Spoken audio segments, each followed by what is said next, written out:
Hello ဒီနေ့ကတော့ချက်ဦးနဲ့အီယာကွေးကိုကြော်ထားမှာဖြစ်ပါရှင်။အဲ့တော့လိုက်ကြည့်ပေးကြပါအောင်။ကြောက်လေးကတော့နှလုံးသုံးပါမယ်။အရင်ဆုံးကြောက်လေးဖောက်ထည့်မယ်ပေါ့နော်။ကျုပ်နှလုံးဖောက်ထည့်မယ်။ကြောက်ကလေနော်ကိုင်ကြည့်ရလေ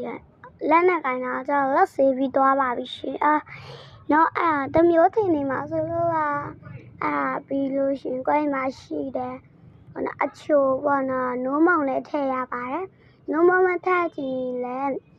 ပေါ့နော်တကြားလေးထည့်ပေါ့နော်တကြားလေးကို2ဆွန်းလောက်ထည့်မယ်ပေါ့နော်အချိုကြရင်တော့ပို့ထည့်ပေါ့နော်2ဆွန်း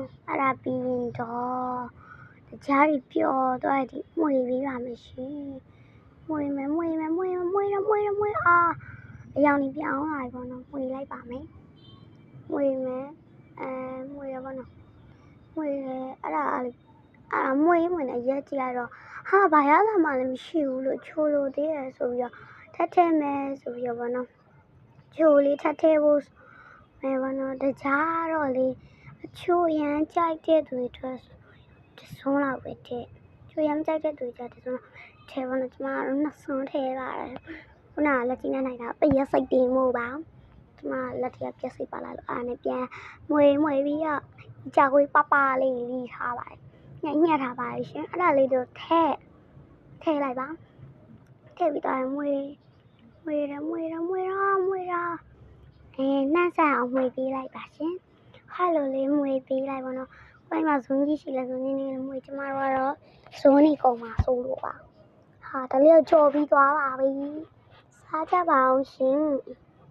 စားကြပါအောင်ဒါကိုယ်မှာရှိရဲ့နော်ဒီကြခွေးတွေမနက်ကဝယ်ထားကြခွေးတွေမစားချင်တော့အဲ့လိုလေးလှုပ်စားကြပါကြောက်နှလုံးတကြား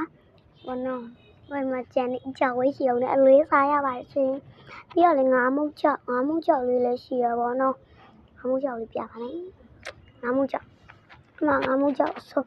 အဲ့ဒါလေးဒီလက်တဆုပ်တောင်မဖြစ်ကွယ်ကြော်စားထားတာရမှာပါသေးချက်ကြပါဦးကျွန်မစားပြတော့မယ်ပေါ့နော်အဲ့ဒါလေးကတော့အီချာကွေးနဲ့ကျုပ်နဲ့ကျုပ်ကလေးကြော်တာပေါ့နော်စားလို့ကောင်းနေတော့ကျွန်မမျက်နှာလည်းစားကောင်းနေတာစားကောင်းနေတော့မျက်နှာလေးကြည့်လိုက်ကြပါဦးအဲ့ဒါလည်းငါးမုတ်ကြော်လေးပါရောင်းငါးမုတ်ကြော်ပေါ့နော်ကျို့တဲ့ရမ်းစားကောင်းနေကျေးဇူးတင်ပါတယ်ရှင်ဒီလိုချစ်ပြီးတော့လည်းကျေးဇူးများတင်ပါတယ်နောက်ဗီဒီယိုလေးမှာပြန်ဆုံမယ်ထပ်